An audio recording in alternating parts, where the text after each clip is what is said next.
3 years after burying my son, I received a text message that made my blood run cold. "I forgive you, Mom." It came from his phone, the same phone I watched them lower into his casket. "My name is Grace Conway, and I'm about to tell you a story that will challenge everything you think you know about life, death, and the impossible messages that sometimes bridge the gap between them. I'm 42 years old, and for the past 3 years, I've been living in a house that feels more like a mausoleum than a home. Every room echoes with the laughter of my 17-year-old son Finley, who died in a car accident that I was driving. You might think it's strange that a grief counselor, someone who helps others navigate the darkest moments of their lives, would be so completely shattered by loss. But here's what they don't teach you in counseling school. Knowing all the stages of grief doesn't make you immune to drowning in them. Understanding the psychology of trauma doesn't stop it from consuming you when it becomes your reality. I live alone now in our family home in Portland, Oregon, the same house where Finley took his first steps, where he built blanket forts in the living room, where he practiced guitar until the neighbors complained, where he sat at our kitchen counter every morning scrolling through his phone while eating cereal before school. The house that was once filled with teenage chaos, friends coming and going, video games blaring, doors slamming, music playing, now sits in suffocating silence. Every morning, I make 2 cups of coffee. One for me, and one that sits untouched on the kitchen counter where Finley used to perch on his favorite stool, always running late but never stressed, always making me laugh with some ridiculous story about his friends or school. That second cup goes cold every single day, but I keep making it because the alternative, accepting that he's really gone, feels like betraying his memory. The guilt is what nearly pained the 7th slab in its bomb and destroyed me. On November 15th, 3 years ago, I was driving Finlay home from his guitar lesson. The rain was coming down hard, and visibility was terrible. We were talking about his upcoming college applications, laughing about something silly, when an 18-wheeler ran a red light and slammed into the passenger side of my car. I survived with a broken wrist and some bruised ribs. Finley died instantly. I've replayed that moment thousands of times. If I had left 5 minutes earlier, if I had taken a different route, if I had been more careful, if I had been driving faster or slower, if I had somehow seen that truck coming and swerved out of the way. The what-ifs became a poison that infected every aspect of my life. My sister Sophia calls me every week, worried sick about my isolation. My father, Logan Conway, visits monthly, always bringing fresh flowers and sharing memories I'm not ready to hear. They mean well, but they don't understand that their attempts to help me move forward feel like asking me to leave Finlay behind. How do you move forward when moving forward means accepting a world without your child in it? I kept Finlay's phone plan active because I told myself I needed time to go through his photos and messages, but the truth is, keeping his number alive felt like keeping a piece of him alive too. It was illogical, expensive, and probably unhealthy, but it was the one thing I could control in a world that had spun completely out of control. I thought I knew what grief looked like. I thought I understood loss, but nothing, absolutely nothing, could have prepared me for what happened next, because sometimes the impossible isn't just possible. Sometimes it's exactly what broken hearts need to heal. My daily routine had become a carefully choreographed dance with grief, each step designed to avoid the landmines of memory that could send me spiraling into the abyss. I wake up at exactly 6:30 every morning, not because I sleep. Well, I haven't had a full night's sleep in 3 years, but because lying in bed gives my mind too much freedom to wander into dangerous territory. The coffee ritual comes first. 2 cups, always 2 cups. Mine with cream and sugar, his black, because Finlay thought adding anything to coffee was for people who didn't appreciate the art of caffeine. I can still hear him saying it in that mock serious tone he used when he was trying to sound adult and sophisticated. His cup sits on the kitchen counter where he used to perch on that old wooden stool, the one with the wobbly leg that he always managed to balance perfectly while scrolling through his phone, completely absorbed in whatever teenage drama was unfolding in his social media feeds. The house feels frozen in time, like a museum dedicated to a life that was cut too short. Finley's bedroom remains exactly as he left it the morning of the accident. His unmade bed with Star Wars sheets he insisted weren't too childish for a 17-year-old. His guitar propped against the wall, still bearing the fingerprint smudges from his last practice session. His gaming setup, complete with 3 monitors and a chair that probably cost more than my first car, sits dark and silent. His Xbox is still plugged in, controllers charged, waiting for hands that will never hold them again. I tell people I haven't had time to sort through his things, but that's a lie. The truth is, touching his belongings feels like erasing him, and I'm not ready for that kind of finality. Maybe I never will be. My sister Sophia calls every Wednesday evening at exactly 7 o'clock. She's been doing this religiously since the funeral, worried about my increasing isolation from the world. Sophia is 3 years younger than me, a kindergarten teacher with endless patience and an unshakable belief that love can heal anything. She doesn't understand that some wounds are meant to stay open, that some pain serves as a necessary reminder of what we've lost. "Grace, you need to start living again," she says during every call. "Finley wouldn't want you to stop existing because he's gone. But how do you explain to someone that living again feels like betrayal? How do you make them understand that every moment of happiness feels stolen, every laugh feels guilty, every glimpse of joy feels like proof that you're forgetting the most important person in your world?" My father, Logan Conway, visits on the first Sunday of every month, a routine he established after watching me fall apart completely in the months following the accident. He brings fresh flowers, always sunflowers, because they were Finlay's favorites, and sits with me on the porch, sharing stories about his grandson that I'm not ready to find comforting. Logan lost his wife, my mother, when I was 26, so he thinks he understands grief, but losing a spouse, devastating as it is, follows the natural order of life. Burying your child violates everything the person universe is supposed to stand for. "He was so proud of you, Grace," Logan says during these visits. He used to tell me all the time how cool it was that his mom helped people for a living. These conversations always end the same way, with me politely nodding and him leaving with worry etched across his weathered face. The irony of my situation isn't lost on me. I spend my days counseling other people through their darkest moments, offering hope and healing strategies, helping them find meaning in senseless loss. I know all the right words, all the therapeutic techniques, all the stages and processes and coping mechanisms, but knowing how to heal and actually healing are two completely different things.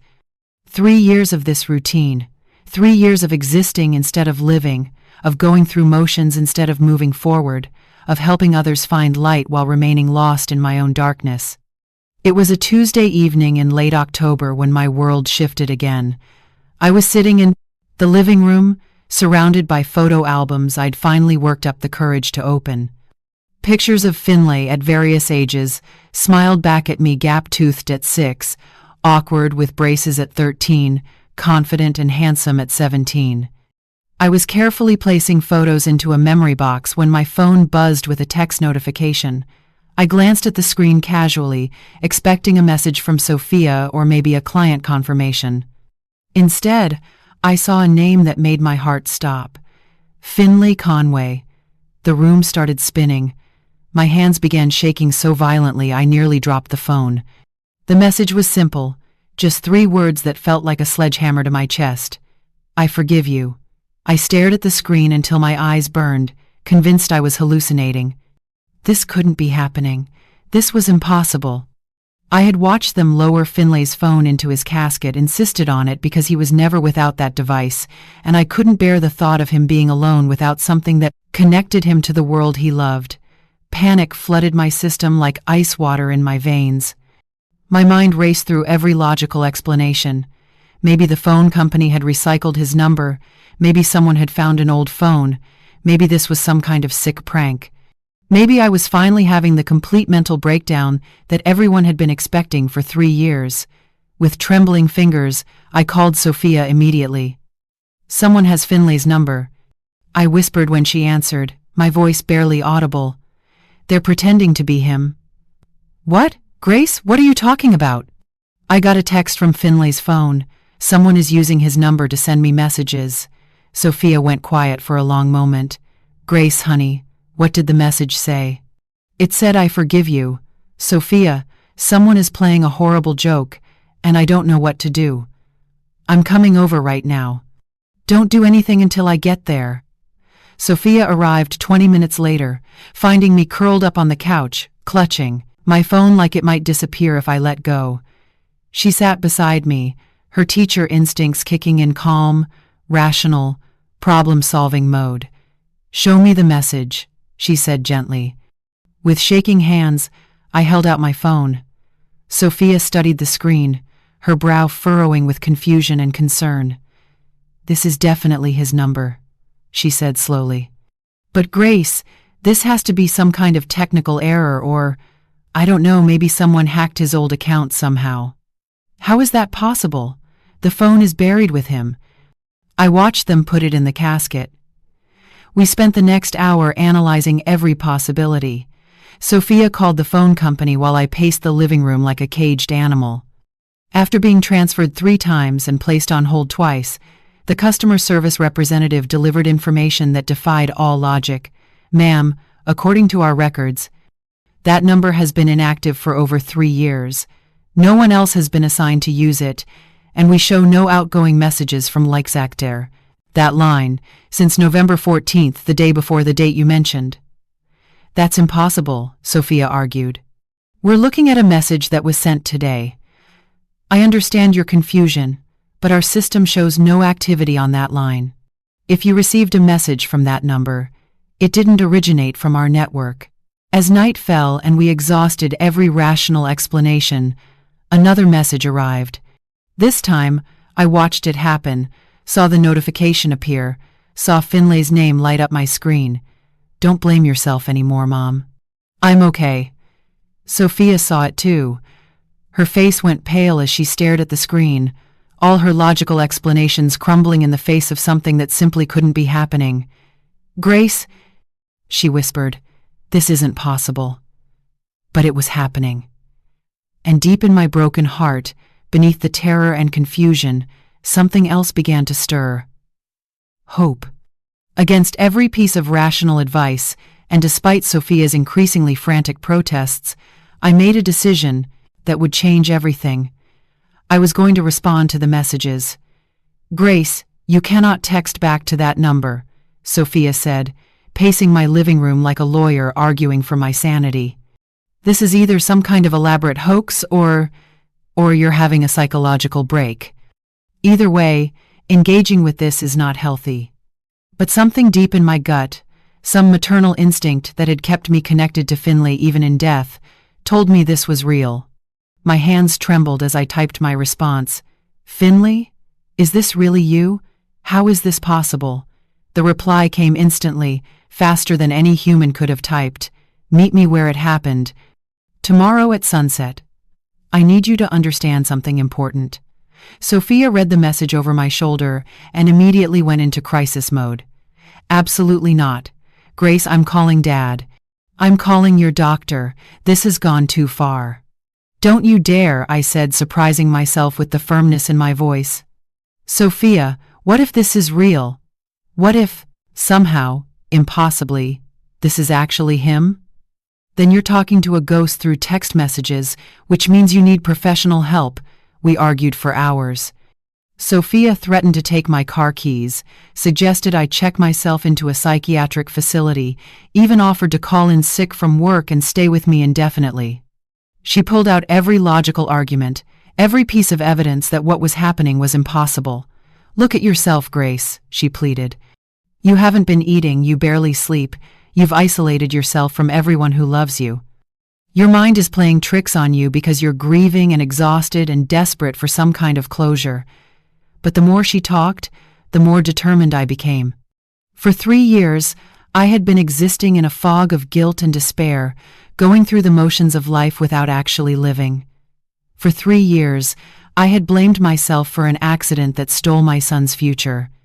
If there was even the smallest chance that Finlay was somehow reaching out to me, I had to take it. I spent the entire night awake, alternating between terror and anticipation. Part of me knew Sophia was right, that grief could make people see and believe impossible things. But another part of me, the part that had carried Finlay for 9 months and knew his heartbeat before he was born, recognized something authentic in those messages. By morning, I had made my decision. I wrote a letter to Sophia, explaining that I had to do this, that living with unanswered questions was worse than living with potential heartbreak. I told her that for 3 years I had been dying slowly anyway, and at least this way I was choosing to feel something other than guilt and emptiness. At 5 p.m., I drove to the intersection where the accident had occurred. I had avoided this place for 3 years, taking elaborate detours to avoid even passing by. Now, as I pulled into the small memorial garden that the community had created there, my hands were shaking so hard I could barely turn off the engine. I brought everything I thought might matter: Finlay's favorite snacks, sour gummy worms, and chocolate chip cookies. His worn Pittsburgh Steelers baseball cap that he'd owned since middle school, a photo from his 17th birthday party where he was laughing at something his friend had said, his whole face lit up with joy. I arranged these items carefully on the memorial bench, like offerings at an altar. The sun began its descent toward the horizon, casting long shadows across the garden. My phone showed 6:30 p.m., 17 minutes until 6:47, the exact time the accident had occurred 3 years ago. I sat on that bench, surrounded by flowers and small tokens left by strangers who had been touched by the tragedy, and waited for the impossible to happen. At exactly 6:47 p.m., the precise moment that had shattered my world 3 years ago, my phone buzzed. The message was simple but sent chills down my spine. "Look behind you, Mom." I turned around slowly, my heart hammering against my ribs, expecting to see nothing but empty park space. Instead, sitting on a bench about 20 feet away, was a teenage boy I had never seen before. He was maybe 16, Hispanic, with kind eyes and nervous hands that clutched a phone identical to Finlay's. Confusion and crushing disappointment crashed over me like a tidal wave. This wasn't Finlay. This wasn't my son reaching out from beyond. This was just some kid, probably playing a cruel joke that had gone too far. "Mrs. Conway?" The boy called out hesitantly, his voice shaking. "I'm Anthony. I was in the truck that hit you guys that night." The words hit me like a physical blow. I felt the air leave my lungs as if I'd been punched in the stomach. This boy, this child, had been there during the worst moment of my life. Anthony stood up slowly, his whole body trembling as he walked toward me. "I know you probably hate me, and you have every right to, but I need to tell you something important." "You were in the truck?" I managed to whisper, my voice barely audible. Tears streamed down Anthony's face as he nodded. "I wasn't supposed to be there. I snuck out that night to meet some friends, and I begged my Uncle Hector to let me ride along on his delivery. He said yes because he's always been soft on me, and I promised I'd just stay in the truck while he made his stops." My hands were shaking so hard I could barely hold my phone. "Your uncle? He was the driver?" "Yes, ma'am." And about 10 minutes before we reached that intersection, Uncle Hector started clutching his chest. He was having a heart attack, but I didn't know what was happening. I just saw him struggling, and then he collapsed over the steering wheel. The revelation was staggering. In 3 years of replaying that night, of blaming myself for every possible mistake, I had never considered that the truck driver might have been unconscious when the collision occurred.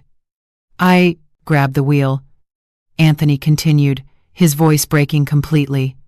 "I tried to steer away from the intersection, but I was just a kid, and the truck was so heavy, and it was raining so hard I couldn't see anything. I managed to hit the brakes, but it was too late to stop completely." He reached into his pocket and pulled out Finlay's phone, the same phone I had insisted be buried with my son. "Your son's phone flew into our truck during the crash. The window shattered, and it just landed right next to me. I was holding it when the paramedics pulled me out. But I saw them put his phone in the casket." That was a different phone.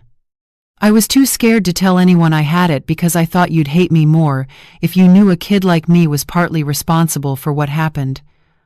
Uncle Hector survived, but he's never been the same. The guilt has been eating both of us alive." Anthony's next words stopped my world completely. "Mrs. Conway, your son has been visiting me in my dreams for the past 6 months. He told me you blame yourself for something that was never your fault. He said I needed to give you back his phone and tell you the truth about what really happened that night." I stared at this boy, this child who had been carrying an impossible burden, and felt something shift inside my chest. 3 years of misdirected guilt suddenly had a target, but instead of anger, all I felt was overwhelming compassion for another mother's child who had been suffering just like I had. "He talks to you?" I whispered. Anthony nodded, wiping his eyes. "He says you need to forgive yourself, because he forgave everyone a long time ago. What happened next changed both our lives in ways I never could have imagined." Anthony handed me Finlay's phone with shaking hands, and as I powered it on, I discovered something miraculous. Hundreds of photos and videos I thought were lost forever. Pictures of him with friends, videos of him practicing guitar, silly selfies he'd taken when he was bored, pieces of his life that Anthony had been too afraid to delete because they felt sacred. "I've been watching those videos when I missed him," Anthony admitted quietly. I know that probably sounds weird, but hearing his voice made me feel less guilty somehow, like he wasn't really gone. As we sat on that memorial bench together, Anthony told me his story. For 3 years he had been drowning in the same ocean of guilt that had consumed me, but his was compounded by the fear that everyone would hate him if they knew the truth. He'd dropped out of school, pushed away his family, and spent most days wondering if the world would be better without him. "My mom doesn't understand why I'm so angry all the time," he said. "She thinks I'm just being a difficult teenager. She doesn't know I was there that night." I looked at this broken boy, this child, who had been carrying a secret that was destroying him, and felt my maternal instincts kick in for the first time in 3 years. "Anthony, what happened that night wasn't your fault any more than it was mine. Sometimes terrible things happen that no one could prevent." Over the following weeks, Anthony and I began meeting regularly. At first it was just to talk about that night, to piece together the full story that neither of us had understood completely. But gradually, our conversations evolved into something neither of us had expected: healing. I helped Anthony return to school, working with his counselors to address the trauma he'd been carrying alone. In return, he helped me start living again. Having someone who needed me, someone whose pain I could actually address, gave me a purpose beyond my grief. 6 months later, we started something that surprised everyone who knew us: a support group for families affected by traffic accidents. We called it After Impact, and it became a place where victims' families and those responsible for accidents could find healing together. Our first meeting had just 4 people. Today, we regularly have more than 30 attendees, including survivors, family members, first responders, and even other young people like Anthony who had been in vehicles during accidents. Sophia marvels at the transformation she's witnessed in me. "It's like you came back to life," she told me recently. I have my sister back. My father, Logan Conway, visits more often now, and our conversations have shifted from worried check-ins to genuine connection. "Finlay would be proud of what you're doing," he said during his last visit. "He always said you had the biggest heart of anyone he knew." The story ends where it began, at the memorial garden. But this time, I'm not alone with my grief. Anthony is with me, placing fresh sunflowers on the memorial while I read thank you letters from our support group members.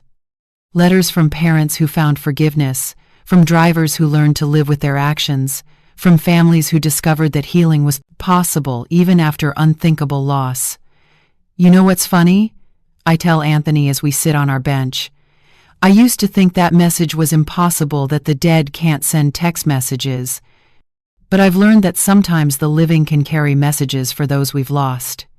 Anthony smiles, pulling out his phone to show me a text from his uncle Hector, who recently completed a trauma recovery program. "Proud of you, kid, keep going. Maybe the greatest miracle isn't hearing from the dead," I continue, "but finding the courage to keep living for them." As the sun sets over the memorial garden, I feel something I haven't experienced in 3 years: peace. Not the absence of grief, but the presence of hope alongside it. Sometimes the impossible is exactly what broken hearts need to heal.